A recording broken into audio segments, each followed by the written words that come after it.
What is going on, everybody? Happy Monday. I'm BobbyFi with my man Eric Sheets Haber. Sheets coming off a big week in golf and NASCAR. The guy's all over the place. It was really, really bold for those of you who weren't there for the golf show. I mean, he did bet Matt Jones at 100-1 to get the victory. So big time win on top of the DFS win, the third in the signature hole. Sheets, do you want to pull up just your screen real quick for a couple Yeah, minutes? no, let me just summarize what happened in the last over the weekend. We'll start with the weekend technically started Friday, and when Bobby won, well, the week when he started in the week, Bobby got first in something, and then on Friday he won all the FanDuel money. That was the one where I missed the live show, and he won all the FanDuel money. And then for those of you that were following it, what was cool about the way the golf worked out is we really just called it really early. like on Wednesday, I just said, okay, just so you know, this is who I'm locking in. This is I tried my best to take myself out of it. Just my numbers just jig me there, and I'm just basically locking in Matt Jones, and that's it, right? And he basically had to lead the whole tournament. Yep. And actually, Aaron Wise was hot going into day 3, but then it was freaking crazy. So he did really well, and the daily fantasy stuff, worked out really nicely. I was actually in the 500, technically in first for a while, but I knew I was going to get swamped by the PMR later. But then I fought back and I won 20,000 there, and 18 of my 20 lineups in the big one in the lottery cashed. I got 4th in the single entry. Basically, we took a nice core group of people and just took our shots, and not to mention that Bobby in the golf came up with Chase Seifert. We talked about him, and I think he actually won the guy in first place all the money. Yeah. So he was awesome. So golf was great. For those of you that missed it, I had a Race for the Prize on with NASCAR, and I ended up playing NASCAR and killed it over there, and then and even in MMA. Well, it was funny. I got it right in that I was on the right players, but as I also mentioned, it was going to be a tough slate to actually figure out how to get 6 guys in, and it was a pretty good weekend, man. And we both kind of got out of our pseudo slumps in pretty fine style. Yep. And for those of you, I hope you guys have been on it, honestly. Yep. Because we've been pretty we've been pretty direct and pretty open about who we like, and it's kind of fun when it all kind of comes together like that. Absolutely. It's great. I was thrilled for you yesterday. It felt great to have a great week myself last week. Yeah. Didn't have the same weekend, but I also did really well in golf. Real quickly, Sheets, if you don't mind stopping your screen share, I just wanted to point out one thing that I did a little differently, just as it applies to tournaments. And it's funny because you could argue this is almost some people, well, not laziness. I stuck to exactly, we talked on Friday about the point guard situation, and look at that board. Jesus Christ. Yeah, I mean, look, so am I allowed to call you a loser for not winning? I mean, come on. And how crazy is that I don't win? By the way, the game, I'm our boy Dame Lillard hitting a game-tying 3-pointer to winning to first. All of these would end up first through 5th, basically, because I had 3 to 5 players in that game in all lineups, basically. Because I had Hardaway as well with 37. Anyway, but what I did was, instead wait. Before you do anything, I would like to take personal credit for this. And I got to do this one of these days, because remember I keep saying that we should do, and no content provider is willing to do this because they would get called out on a lot of crap, is I want to just take the clip of a good take and a bad take from the day before so we can compare it, whatever. Yeah. And I want to quote myself when we went to our noon review. We were talking about the Spurs game. I said, Bobby, I'm going to do you a favor. I am not playing Keldon Johnson anymore, so you can feel free to win with him. And you did, and you did. You went crazy. I mean, obviously, I wasn't expecting that. And by the way, I won all the 3 major single entries on FanDuel also, and he was in 2 of those lineups at 0.5%, which felt great. But the funny part is, even though you see this other lineup that finished 7th, there's no Keldon Johnson here. Right. You got Bay and Bridges. But the thing that's interesting, what I found one build on FanDuel, and I'm going to do this more on FanDuel going forward. If there's something I like at a certain position, I'm just going to hammer with it. And it didn't, the funny part is, it's not like Dame even worked out, but the raw points mattered enough, and it got a differentiating enough build, right, that he was ending. He made it so I could basically, I was insured to get there. And by the way, Dame looked like he was going to go nuts, and that would have been great, and I would have, won all of them. But again, I'm thrilled. I'm not complaining. I just think that sticking with, and then also using Jokic, locking Jokic in basically at center. So I really did, unusually for me, lock in 3 guys in all my lineups. I got lucky to get the Jokic overtime. Absolutely. There was another overtime, which I faded. The guys didn't hit enough. Anyway, it felt great. It's good to be back on track. We'll get into today's slate, but I just wanted to say, sometimes it's worth it to just, if you like something enough, especially on FanDuel, you can just get the ceiling points for a position, and you can avoid, like, I didn't play Jordan Poole, who was a great play, and he got 9x, and Damian Lillard only got 4x, but you can still win with that by differentiating your build. And I just think it's important to remember about FanDuel. So what the whole NBA fell apart over the weekend. I mean, in the last like 5 days, right? Yep. We were talking about how Jokic couldn't win MVP because of all these guys. They're all gone. Now he's the favorite. Yep. They're all gone. Right. He attritioned everybody into submission. No more. LeBron's. How long's LeBron out for? It's going to be, I mean, look, high ankle sprains, especially at that age, usually are like at least 3 weeks, 2 to 3 weeks. So LeBron is out, right, for a while, and B remains out for a while. Right. Giannis is out for today, right? I mean, the NBA, man, it's going to be fun. It's going to be crazy, and we're going to have, this is the week of the trade deadline. We have the trade deadline Thursday. So just keep in mind that what do we do about that? We might have to flip a little bit of our early season strategy of maybe playing some of the later games because of the COVID stuff. It now goes away for certain players because they're going to be traded. It's just a matter of whether the team decides to sit them or not, whether or not they just even sit through the trade deadline, because it is weird to put guys on the court who they know are pretty likely to be gone. So with that said, you ready to jump into this? There are some key games, the key spots that we're going to be targeting. So if I skip over some games that I normally would give a lot of more love to, it's just because, again, there's some real just really just value spots here that you're just not going to be able to ignore. So like, for example, like Sacramento, Cleveland, I mean, my first look, I didn't really come up with too much. You're still going to be looking for that same stuff about who's playing with Love and Nance and Allen and stuff like that. But even so, I'm not really getting to too much of this game. I'm just kind of like gazing right now. Most of my exposure at first look just wasn't coming from here, except on okay. So De'Aaron Fox is a good raw points play, and on FanDuel, I think he's all right also. Maybe Fox would be a good play. And as I think about it, with no real big studs on the slate, maybe you are going to need those points. So I'm not going to dismiss Fox so quick. So Fox, and pretty much that's it. Yeah, I don't mind Halliburton. It's just a question, like you mentioned, there's great value, but maybe you fit Halliburton in with that. I certainly think there's a ceiling for him at 5,500. Bradley Beal, I don't love this matchup for Bradley Beal, but obviously it can always get hot. So yeah. Wait. Bradley Beal? I'm sorry, not Bradley Beal, Buddy Hield. Why did I do that? If Buddy Hield played anything like Bradley Beal did yesterday, we definitely don't want to play him. But no, but Buddy Hield, excuse me, Buddy Hield is a guy he's looked good. He can always get hot, but I think it's the wrong slate. I do think that we need to take a look at a little harder at some of these Cleveland guys. Like, I think Sexton against Sacramento might just be I mean, I feel like on almost every other slate you see him as like a lock here in this spot. I would be surprised if he gets less than 40, and I'm going to be very interested in that play. I also will have shots of Garland on FanDuel, where he's cheap over there. Remember, I mean, nothing's changed in that Sacramento is still the Nets. Somebody gets there, like somebody expensive 7X's every time they play. It's not a joke. And then the other guy you're going to want to play on FanDuel, potentially on DraftKings as well, is Jared Allen.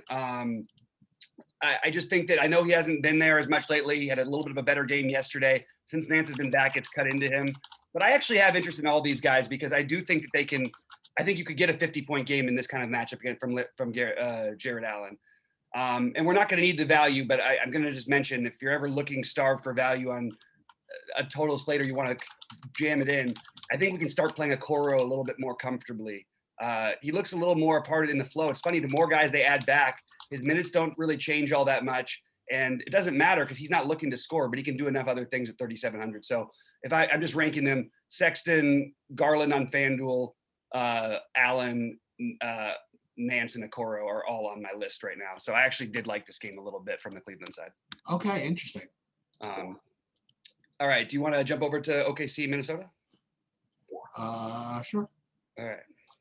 So OKC, Minnesota is very, you know, I think that's pretty interesting. I mean, you have to again see. I mean, if Shea's out, then the rest of the, you know, all the chips fall again as usual. Yep. You also have to watch for Al Horford, whether he plays or not. He's actually trade rumored a little bit. Yep. So you got to watch for him. I will say that if Moses Brown gets the start here or whatever, I think he's going to have a real problem. This is just not a good matchup for somebody like him. Seriously. He's going to get obliterated here. Hold on a second. Should we be considering Moses Brown anyway, just on I mean, I guess we'll know that we'll likely know because it's an 8 Eastern game if there's somebody sitting out, like if Horford's sitting out. But I'm sort of inclined to think that they want to lose games right now. Moses Brown, and even in the last game when they were playing their guys, that he played and still ended up with 28 minutes, put up 33. Now it's a good matchup, but honestly, even though it's a bad matchup for him defensively, he's gonna. I mean, Cat is like one of the guys. He gives up. He over pursues. He's too slow. He doesn't get out in transition. All of those things lead like it might go to Moses Brown. So if there's no Horford, I'll have a ton of interest in obviously Moses Brown. And even if he plays, I think I might dabble with him in a lineup or two. Cat is a really, really elite play today. Yeah. Now I don't know how elite's going to transfer over to ownership, but he's great spend up on FanDuel, great play on DraftKings, and on a slate like this. I mean, again, I think you're gonna want to have him. Mm-hmm. I really like Cat as well. I think that it's one of the better spend ups on the slate. So I definitely have him as a high priority. I think Anthony Edwards at this point, we've just I'm not ready to take the L yet because I still think there's bad basketball in him. But I mean, this guy was 4 for 18 the other night, and he put up 36 fantasy points. We finally saw some assists and rebounds out of him. Where did that even come from? Yeah. His game is sort of ever evolving, but the one thing we know is he's going to take somewhere between. I mean, he only took 18 in the last game, which is pretty rare for him. But he's probably going to take 22 to 30 shots. That's hard to pass up at this price. So both he and Cat I would put. And by the way they play, they own so much of the usage. You can just play them together, no problem. The other guys are a little priced out of my range for now. Maybe you could talk about Hernan Gomez later. He's been playing well, but I don't think you need that value on this slate.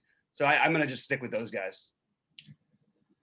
So Charlotte, San Antonio, another futures bet down the drain. LaMelo Ball, lock for Rookie of the Year, now gone. Yeah. Or has he done enough or not? Not yet. What's that? I don't think he's done enough, especially because of the numbers, the raw numbers that Edwards puts up. But Edwards also statistically has been the second worst player in basketball this season. Yeah.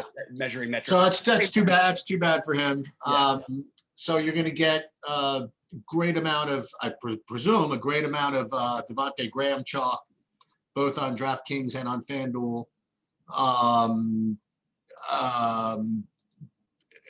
And again, like it's always scary when San Antonio is involved in anything regarding chalk, but I think Graham's obviously a really, really good play, as are Hayward, Rozier. I mean, Ball was just basically he was eating up so much usage that I think that all these guys are going to start to really benefit. So the other guy that you could play obviously is Malik Monk. I don't know if he's going to start or even if he's not going to start. Okay. I think he's a good play. I think all these Charlotte guys are in play. Yeah, they're definitely all in play. The first thing that might be, the Devontae Graham is the natural what everybody's going to do, but I think we should look a little bit harder at Gordon Hayward. Gordon Hayward, most people don't realize is not just he's not like just a scoring reliant player in general. On this team, he's sort of, they've got 75 million guards usually. When you take away the one who sort of has the ball in his hands and who's creating all the time, I think that there's some real room for him. So, everybody down the line is obviously going to get affected by this, by LaMelo, probably more than they did by anybody else being out. They've had a lot of guys sit out, Rozier missed time, all that. I think if I had to rank them, this is a tough one. I have interest in all of them. I think that they're all in play. Even down to weird ones like, I mean, honestly, like Bismack Biyombo is going to play like 28 minutes maybe, and he's 3,400 in a decent matchup. Like I'll take a shot there too. So this game is naturally going to want to get you to play at least a few of these guys. Another one is Miles Bridges, who I'd want to get exposure to. I just want anybody who has upside if they're playing well for their minutes, and that's really like this entire team. But I think Hayward is one of the ones I feel a little bit better about, along with Graham being the obvious one. And then Rozier is so scoring reliant, but maybe some of the assist game comes. I mean, everybody should have more opportunities for that type of stuff. So Rozier's like, I guess I'm a little less interested in him than I am the other guys. But I guess I'd go Graham, Hayward, probably Biyombo, to be honest with you, followed by Monk and Rozier. I guess you know what? Let me scratch that. I'll put Monk in third on that list. I do like. I just love Monk's upside. The only problem is there's still a lot of bodies here. Like I mean, and it's not like a ton where they're high usage guys like Cody Martin will play 20 minutes. No one's, he's not going to put up real numbers. But there you have Bridges, Biyombo, Hayward, Graham, Rozier, Monk. It's going to swing where two of these guys get there. My most likely are Devontae Graham, Hayward, and then Monk in that order now, with Biyombo just behind. Yeah. There's no real run back here if you wanted to stack it. I don't really like anybody in San Antonio. I think I think we can consider Keldon Johnson. I mean, especially on FanDuel, like, you look at the minutes back, he played 39 and 33, and that was on a back-to-back. And I mean, I don't see any reason. I think that they're giving him a lot of love. Like Charlotte's defense hasn't been anything special. So he'd be my most natural place to go for run back, although I prefer it on FanDuel to DraftKings. Assuming DeRozan and Murray and all these guys play, you're right. It's hard to find anybody else who makes sense, but I definitely am going to take some shots with that Keldon Johnson. Who's in Toronto, Houston? Who's playing for Houston? I mean, it's always the question, right?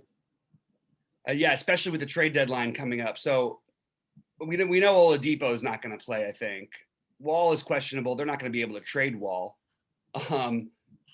We should be getting minutes back that are close to regular for Christian Wood, if not completely regular. I think he might sit. So unless he sits, of course. but so what would be the motivation for him to sit here versus another game? Like they didn't. Oh, you know what? They played yesterday. Never mind. Sorry about that. Yeah, they played yesterday. And he played 100 minutes. Yeah. So yeah, I mean, I guess that the best thing we can do with Houston is just talk about waiting and seeing. That's really all we can do. One guy who I did get on when he's still near the minimum on FanDuel. As long as he's in the lineup, he's going to play minutes, and that's Daniel House. Yep. He's even at 46 on DraftKings, but at 38 on FanDuel, it's like a steal. And the only other guy who stands out to me at all, but probably longer shot play, is Jashawn Tate. We just need to wait to see who's playing. It's tough. If Wall plays, I like Wall, by the way. And Toronto has been just god awful lately. For Toronto, I like the main guys. I like Van Vliet, and I like Lowry, I suppose. I got no problem with either of them. Not like top plays, but I would play them. Be ready for Lowry to sit. Not only did they play yesterday and lose a tough one, and the rumor was that he wanted to stay there. They're starting to be on the outside looking in on this playoff race by a pretty, they could still make it. Don't get me wrong, but do they really want to do that?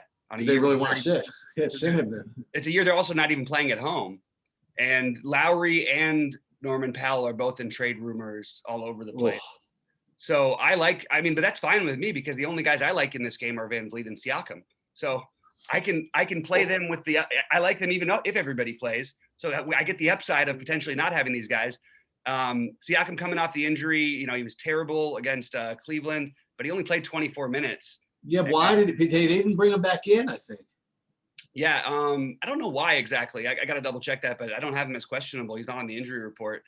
I do like that he only played 24 minutes because it's more likely he played today. Or I don't think they're trading him. He's the least likely of guys, I would imagine. But I do think you want Van Vliet in your lineups, even though he played 1 million minutes yesterday. I just think like the upside is too high, especially if any of those other guys sit. I'm also curious to see if they rest Anunoby on the back-to-back, which would make Chris Boucher somewhat in play at 6.1 for tournaments. Siakam was just benched. bench the and after his third quarter rotation. Yep. Yeah. I don't know why. Stanley Johnson just closed. Maybe that they did. I think they may have made a comeback. Did they? Were they down by a bunch? Huh. I don't know what the reason was, unless they were on a run that I missed because I wasn't that into that game. But I still have no problem with him. I really like but Van Fleet's the priority for me. Siakam would be number 2. And then we'll have to see, of course, if any of these guys are traded before the end of the day. That's a weird sit, by the way, to bench him like that. It's really weird, especially in a game that got close. But what was the score when he came out, Sheets? Do you have that there? Sorry, the score was, well, they cut it to 6. Yeah, they went on an 18-2 run with him out of the game. Okay, that's what it was. Yeah. They just got hot without him. Yeah. Maybe they thought he looked a little tired or something. That's probably it. Save him for tonight. So yeah, so those are my guys. I think you're just playing Van Vliet and then some Siakam. That's it. All right. So Indy against he's out? Yeah, he's out. So Giannis is out. So you have a couple of things going on. Number one, you'll have lots of Milwaukee guys that'll look good, and you'll have probably a close spread. So I think all those guys, I think it's a close spread. Mm-hmm. So, and also all those guys are going to be like in play, and the Indiana guys are going to be in play also when you take out one of the best defenders in basketball. Right? First look, I mean, Middleton, Drew, I mean, on both sites, both those guys are great. Bobby Portis is totally free on FanDuel. It's like 3,700 or something like that. That was my first thought, but be careful with that guy. Wow, he's 3,700. How careful do we have to be with him? Well, his minutes, I mean, he might play like 10 minutes now, 12 minutes, because they just went out and made a significant trade actually for PJ Tucker. And they already have Brook Lopez as the other man, sort of all. But again, without Giannis, maybe it opens up. So I didn't want to. Sorry, I didn't mean to interrupt you. I'm not trying to write him off. I'm just saying, Bobby Portis, if Giannis was out a week ago in this spot, we would just be loading up on it. He'd be the chalk. Now it's not the same situation. Okay. So Portis, for me, Portis, Middleton, Holiday, DiVincenzo. I mean, they're all really good. And then on the Indiana side, I mean, Sabonis is always good, right? And he's probably going to show up he always shows up as like a decent FanDuel play, but that's too expensive. Like he always ends up being like kind of like a good play, despite him being too expensive. I think it might be similar today. The other thing I would mention about Indiana is that he's been back before, but Brogdon going back to Milwaukee. But I think, again, I've tried that before with limited success. So I would just play him based on the normal, ability for him to do well. So that's pretty much it. Like, all these Milwaukee guys are going to be chalk. I think Middleton's a tough fade. I think Drew Holiday's a tough fade. You could make a case for Portis the way you just did, that maybe he's, I'm saying being phased out, but it's maybe different than it was a week ago. DiVincenzo, but I mean, obviously all these guys have not been priced up for Giannis being out, so they're all going to be, theoretical, mathematical smashes. Right. So prioritizing. Let's both. First of all, I like both sides of this game. I think that I really like Sabonis a lot. Like, without Giannis inside, this team has zero rim protection. They have nobody who can match up physically with Sabonis, and so I like that a lot. I like Brogdon. Forget the narrative going back. I still like his price. The usage numbers are good enough. They're not excellent, but they're good enough. He's oddly not been playing well, not been shooting all that well for the most part, with the exception of the one game against Miami. And yet he still is putting up between 35 and 48 a game, and he's 7,200. I mean, this is also an up-paced matchup. Again, for the guys who they were okay letting him go. There's a lot of things to like about him here. I liked Miles Turner at this price anyway in this matchup. It shouldn't really affect him all that much, but the Giannis thing at quite as much. Maybe it saves him some foul trouble. But I do like him against teams that tend to attack the basket, and I think that also he matches up especially well with Brook Lopez, just because he's like Brook Lopez but athletic. And then the other one on the Indy side is that there's going to be a day. I mean, look, maybe it's today even. If you want a weird run back and try and get a little different, I don't think we're that far away. Levert's not looked good. He's missing shots. Look, this is what I want. I dream of guys who miss shots. You know what I mean? I don't care. The usage is basically has been similar to Brogdon's usage. And we know how much game Levert really has. You put him in an up-pace matchup. And by the way, he's had to face Miami twice. He had, Denver, Phoenix, who are both pretty solid against the position. He did have the one matchup against Brooklyn, but he missed a bunch of shots and still put up 35 in that game, which we would take it at this price. Well, especially on FanDuel at 56. So I like Levert better on FanDuel, but so I'm ranking him. I guess I would rank him Sabonis by a lot, followed by Brogdon, followed by Turner, followed by Levert. And then they're going to be played against Middleton, Holiday are the natural combinations. I agree that Portis is still worth taking shots on here. And DiVincenzo, I'm going to be probably right with the field. I don't love paying the 6,100, but first of all, even with Giannis there, he's been putting up some great games lately. He's put up 40 and 45 in his last two games. Again, nothing to fear in this matchup for me. So I'm into all these guys. I will probably be a little bit below the field. I think they're going to be some ownership on Pat Connaughton. I just think there's other ways to go, and not a guy who's really going to explode through for you very often. Maybe he can get you 30 on a really, really great game, but I think I'll sit him out because I'm going to be playing a ton of the other four. I think when you build lineups, I think you're going to find you don't need Connaughton. Yeah, I think so too. The only thing that worries me a little bit is that, yeah, I guess you know what? They have enough other bodies though. They're between Tucker being there. If Tucker wasn't there now, it would open up a lot more because you'd get 25 minutes out of Portis. You know what I mean? Probably, or you could have the upside with Brook Lopez in the 30s of minutes. I just don't see those as being the case. Is there any chance, by the way, that we're worried that, just to think about it, because this game does start at 9 Eastern, that Levert may sit on a back-to-back? I know the injury was a weird thing. It wasn't exactly an injury. He just hasn't played a back-to-back in 4 months, or 3 months. That's the only thing I would just say to look out for. So if that happens, I think that you load up on Brogdon and load up on Brogdon and Sabonis, make this a game stack. Okay. All right. Next game. Yeah. I like the two main guys from Boston on DraftKings. I like the Tatum and Jaylen Brown. I thought they were cheap. And then on FanDuel, I thought when I first looked, but I got to double check. And I thought that I had liked Marcus Smart, but I'm not sure.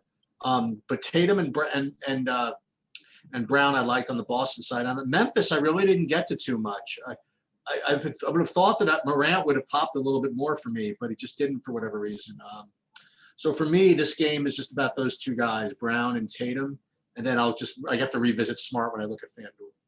Yeah, I've got no problem with. I like everybody. I like the three guys who are available that we're going to probably be interested in: Jalen, Jason, and I like Smart. For what it's worth, Memphis can get a little bit sloppy. They play at a pretty good pace. It's a kind of game where Marcus Smart doesn't need to do, he doesn't needs to go crazy shooting, and he's cheap over on FanDuel, and he's basically been in the 25 to 30 fantasy point range, even with Kemba, and you get a little bit of a matchup upgrade and no Kemba. So you got to have, to me, I've got a little bit of interest, but right now, I think you're probably trying to get one of these Celtics in today in your lineups, because I think they're both very, very, very good plays, and probably give the slight edge to I don't know. I have them right now as the same, but I want to say Jalen, but I actually think Tatum's price has come down enough to where maybe he's actually the better play. Tice has been really good lately. I'm open to it. I don't think I want to go crazy with it. I don't know how much of him I'll really end up with.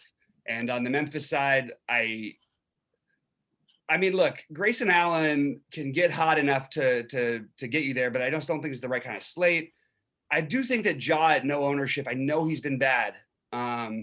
He's really struggling. I mean, he's 5 of 20 in the last game against Golden State, He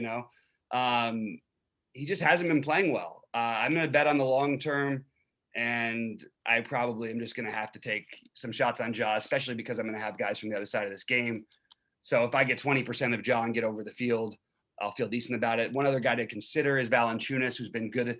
We've seen Biggs beat up the Celtics, and Valanciunas is a guy who just always is perpetually overlooked and usually right in that 40+ range that we can feel decent about. I think tonight we're going to need some raw points to go with some of the medium value. And then, of course, your long shot play that I'm just going to mention every time. Well, actually, there's 2 of them this week. Brandon Clark and Justice Winslow's prices come back down. So the problem with Memphis is they literally have they have 11 guys who would all be like top 7 guys on everybody's rotation. Next, they have 12. So it's kind of hard. It's always hard for any of them to get there. That's the only reason why it's hard to play them. Anyway, we can move on if you want to. Yeah. You want to, so Chicago, Utah, again, just a little boring. I think matchup wise, you would think that this would be just an easy game for Gobert to rack up a zillion rebounds, right? And maybe get some blocks, when Levine attacks the basket, and stuff like that. I don't know, maybe, but he's not showing up too much for me. I mean, I'm just getting so much of this cat business that finding it difficult to pivot off of him, which probably means that's what everybody's going to do. And maybe Gobert ends up being low owned as a result. So I don't know. He'll definitely be low owned if he plays. I don't know if he'll play. He might not even play. Yeah, I mean, he's questionable. Did he sit the other day? I think he did end up sitting. What was the last game? No, maybe. I can't tell. No, yeah, he did. No, he played. He ended up playing even after being questionable. Okay. Only 35 minutes. Yeah, he should. Yeah, exactly. He played all. That's the thing is that if these guys always play all the minutes whenever they're questionable. Yeah, I don't feel especially excited by the Utah side of it with everybody being healthy. Of course, someone could shoot their way into it like Bogdanovich or Mitchell or Conley. I mean, any of them. Clarkson could get hot. I just don't think that this is where I want to prioritize this slate. I would play some Gobert, assuming that he's good to go, if I got that news in time. I'm interested in Chicago only because it's a second of a back-to-back, and I'm curious if they rest anybody. Now, I also think that Markkanen's price is cheap enough where there's shots to be taken. The problem is, I bet you like Porter could sit tonight, for example, which would open some things up. Although he only played 18 minutes yesterday. I think this is mostly a stay away for me. The one thing is when no one's going to play Zach LaVine and against a tough team, maybe this is when we should be looking at Zach LaVine at low ownership. I mean, we've seen Utah give up not just 75, 80, I believe, to 3 different players over the past 10 days. Maybe it's time to Zach LaVine to get his 65 or 70 and win you a tournament because no one's going to play Zach LaVine. Everybody has this thing about Utah where they're afraid to play all these guys. This is when the guys go nuts are against these Utah teams because they're needed to. So LaVine and then also Satoransky is another one of the values you can consider. Well, you made a good point, which I was going to get to in a different way. So LaVine yesterday, I was watching a little bit of that, and even though it seemed whatever, they were kind of in control of that, and they didn't really need him, and he was 6 for 16, whatever it is. But believe me, if they were down 12, which might be what they're down in this game, yep. I mean, he's not only shooting 16 times. It's not the way it's going to go. No, it can happen, right? So they're gonna need him, whether it be to hopefully win a close game or to fight back from being down. You know what I mean? Like they're just gonna need their 16. Yesterday's game was just a total it's not like they lost. It's not like LaVine was pissed that he had a quote unquote bad game. They cruised to a win. Congratulations. You know what I mean? Mm-hmm. So I agree with you. The other one again, like Satoransky, he's I don't know if this is exactly the best matchup for him to get like all the rebounds and steals and assists that he's been getting, whatever. But yeah, he's until he doesn't pay off his 4,200 or whatever his price tag, you gotta just keep playing him, I guess. I know he's on the block too, by the way, just FYI. So that would open up some minutes at point guard. Just I mean, it's gonna be a weird 4 days, guys. So just maybe just reminder that play a little bit nittier with your bankroll, just because there's a lot of, or embrace the variance entirely, and none of us have the right to complain when one of our guys is traded. That's one of the two. That is true. Yeah. You want to talk about Atlanta and the Clippers? Yeah. Why is everybody on the Clippers big, or all the Clippers bigs out? The Clippers, what do you mean? Because I'm getting like Zubac is like a lock. Well, I've been telling you this forever. This is how I made all the money last week at the beginning, was when we have no Ibaka, Zubac in Morris time is not a joke. Zubac in the games. Now he struggled yesterday against Charlotte in that game against Charlotte. I actually don't know exactly what happened because that was, I believe, the later game last night. But anyway, actually no, maybe that was during the day. Actually, maybe I just skipped the slate. Zubac, look, he put up 32 the previous two games that he started. Before that, he's 5,100. He certainly fits in well. You have no, obviously no Ibaka to worry about. I'm a fan of Zubac here. He's played well for the most part, and against Atlanta, he's going to have to play minutes. I liked Paul George on FanDuel.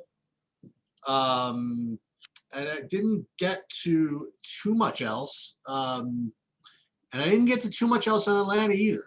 I guess Trae Young would be a natural play on a slate like this, but I don't know. You like anybody here?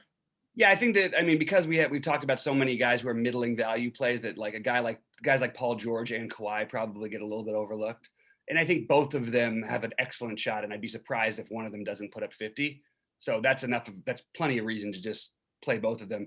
I would give the edge to Paul George the way things are going lately with their offense, but I'd like Kawhi a ton as well. And I think that Marcus Morris is an awesome pivot off of Zubac.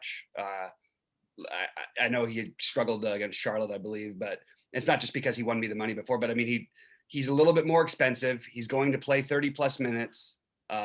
These guys play big, like. So I'm interested in Marcus Morris in the 30 plus minutes as the pivot. Batum is so cheap. I'm worried on the back-to-back. What about Batum gets back-to-backs against his former back-to-back teammates? Not that it made any difference against Charlotte last night. But he's 4,100. The minutes are pretty secure if he does play. So I would take some shots on Batum if you're, I mean, look, he's probably going to get in the 20s. It's hard on Atlanta, isn't it? Like Trae Young, Atlanta, just for what it's worth, has been playing terrific basketball. And if you'll notice, the worse Trae Young does fantasy-wise, the better this team is. I mean, he's been just— That makes sense. Dreadful. Yeah, and that's the way it should be. Like, don't worry about your stats, man. Get the guys involved. I think, are we really serious that no one's going to play Clint Capella here? Like, I'll play Clint Capella here. I was just about to say that. My only issue is that center position again. Yeah, that's fair enough. But Clint Capella is 7,300 in an awesome matchup. And I mean, what's crazy is that game against the Lakers the other day, I don't know how this happened. He was 4 for 16 from the floor. I don't know. How did he get 16 shots? He missed 12 shots. Like, I mean, half his shots are always dunks. I mean, like, I know. I don't even know what they could have looked like even. But I love Capella here. I also think that they are very, like, John Collins may be traded, but they are definitely letting him do more offensively.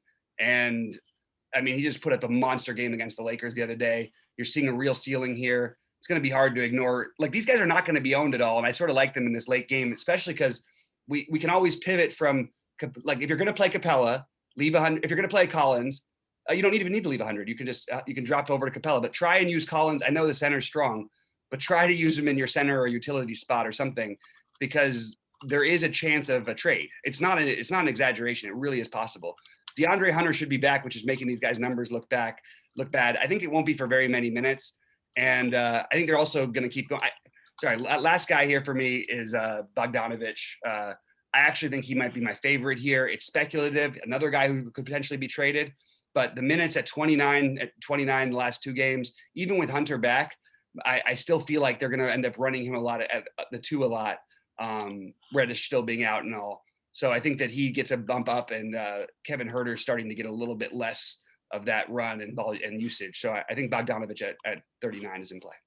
Okay, let's finish up with FanDuel, which I'm prepared for, actually. Oh, perfect. And I already told our other thing that we're going to be 5 minutes late, so we're good with that. And okay, so for me at point guard, I don't know. Again, everything can change or whatever it is, but a lot of these positions seem pretty clear for me. Now, clear means they're probably going to be really chalky also, but Drew Holiday, favorite point guard play, and then I guess my next would be kind of to spend up for De'Aaron Fox. Yeah, I think De'Aaron Fox makes a lot of sense. I like Darius Garland a lot. Okay. I think the price is too low for him, and I love the matchup with Sacramento. So I will be playing some mixtures of Garland with Fox and some mixtures of Garland with Sexton. And I love Drew Holiday. I just want to say that his natural way of playing basketball he's not a guy who goes out there trying to score a million points or score a million fantasy points even. Don't think of him as much of a lock as everybody else is going to tell you. Now, I expect him to get there, but I don't think it's an automatic that he does. It's just not the way he plays basketball. And they, it could be Middleton. They have Middleton. DiVincenzo's been really involved offensively, so it's not like Bledsoe. Holiday absolutely has to go nuts, but you would expect him to be able to hit that price point. Derek White is the other one of these guys. I don't love it, but the price is fine. And honestly, like Conley does stand out a little bit over here, along with Brogdon as being cheap. So those are the guys, but mostly it's going to be the Holiday, Garland, and Holiday, Garland, and De'Aaron Fox. Satoransky and Jordan Clarkson is now point guard. I didn't realize that. Yeah, I know that. Okay, so I probably will take some shots on Jordan Clarkson just because that's a really low price tag. But if Shea, it's shooting guard. If Shea plays, he's really, really strong play. I like Paul George, I mentioned before, but I mean, I'll tell you this: if Devontae Graham does not get there at 4,300, I mean that's an embarrassment to somebody. I don't know exactly who it is, but probably to Devontae Graham. So for me, it's Shea, Paul George, and Devontae Graham. Yeah, this sounds really weird. Okay. I actually think that there are a lot of options here. So I still like the Halliburton. I like Smart better over here against the ball over. I think he's a better play than he was on DraftKings. Terry Rozier is crazy cheap. So that makes it another reason why you wouldn't have to play Graham here. And Graham is a 3-point reliant player who doesn't get a lot of steals or blocks, obviously. And if he could put up 25 here, if he even and have a good game, he could put up 20 real life points and have 25. He also does have some assist upside for sure, but I just want to throw it out there. I don't think it's any more. I don't think it's necessarily. I think he's actually a better play on DraftKings, even though his price is lower here. And also, you've got really good options, and those really good options are if Shea plays, he's an awesome play. Whatever with Shea, Colin Sexton is a really good play here. There's a lot of ways to go without having to dumpster dive for Graham. I like Graham. I'm just saying, like, if you see someone too chalky and you want to pivot elsewhere, these guys all make a ton of sense, and then again, you get back into Anthony Edwards at 7,700 and Donovan Mitchell, but mostly it's going to be, Shea, Colin Sexton, Rozier, Smart to go along with the Graham. But I'm probably, if Graham's going to be like 50% owned, I can guarantee you I'll be below that on FanDuel. At small forward, Chris Middleton's rough to fade. Also, Jaylen Brown's a really good play, but not as strong as Chris Middleton. But, there's some stuff in here. Like you mentioned, if you get the right substitutions in the right lineup, you get Daniel House at 3,800 at small forward. If you get you can get Malik Monk at 3,500. So there's stuff you could do, is anybody gonna play OG Anunoby? That'll be that's a tough one. But Middleton and Brown would be the obvious plays, and then those value guys I just mentioned. Yeah, you pretty much took those are my guys. I don't really think I have a whole lot else to add. Gordon Hayward. Kelvin Johnson's okay. Gordon Hayward, those would be the other two I would look at. Still, if Anunoby plays, it's probably the perfect matchup for him. And then weirdly enough, like if we're talking about the other minimum cost guys, what about Lou Dort at 4,300? Yeah, I know. Seems a little too cheap. So lots of value, sort of a typical small forward day, but just like a little bit on the lower end.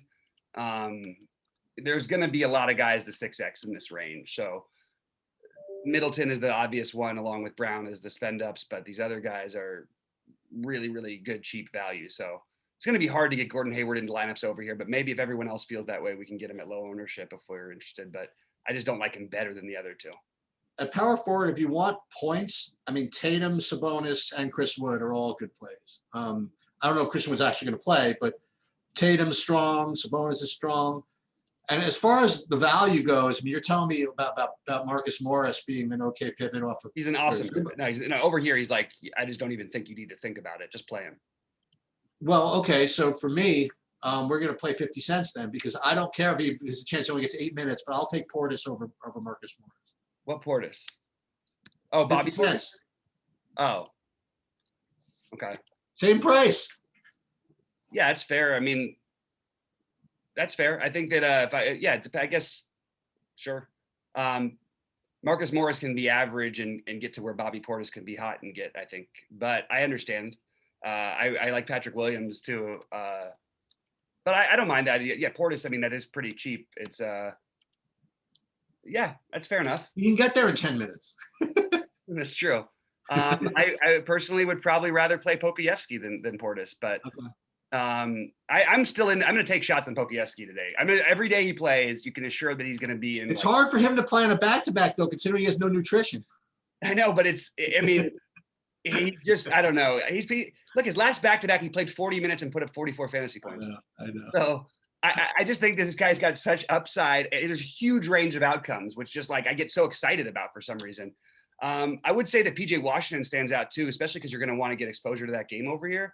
And the obvious spend up, I think, is Jason Tatum for me. But yeah, these cheap guys are we definitely have cheap options everywhere on FanDuel. You can pretty much do what you want elsewhere and use all these value because there's lots of decent value at small forward, shooting guard, and power forward, especially. Center, either pay up for Cat, pay down for Zubac, or play someone who's going to be 5% owned. Because that's probably where the majority of the action is going to come from. Yep. And I guess if the people are going to play middling builds, they might play Jared Allen at 6,700. I guess that makes sense. So if you want to pivot off the pivot, you want to go try your Valanciunas or Capella or something like that. But I'm probably going to do what I just said. Probably either play Zubac or Cat in most of my lineups. Yeah, I love Jared Allen and Miles Turner. I think on these kind of things, I want to go for the ultimate upside thing. Okay. And the shot blocking, I like it wouldn't be, I feel like it's very much in the realm of possibility that Turner and Jared Allen end up in the same, maybe not as many points as Cat, but in the same realm. I really think that's possible, especially if Horford does in fact play. So that's where I'm at over here. But I don't mind the Valanciunas thing also, but I'm looking for the blocks in this. I mean, so I get the two best shot blockers and two best centers in terms of getting steals at 57 and 6,700. I don't care what their recent results have been. I'm in. I mean, Miles Turner at 5,700. His last two games, he again in the toughest matchup in basketball, and one of them he only played 22 minutes. He put up 35 and 37, and it's because he blocks shots. He had 5 blocks in each of those games, and that's been a bad matchup. He's a monster shot blocker with literally double-digit shot blocking upside. And on slates like this, where Cat's a good play, but I don't think he's an automatic play. So I definitely am going to take some shots on Turner and Holmes over here. I just think I have to.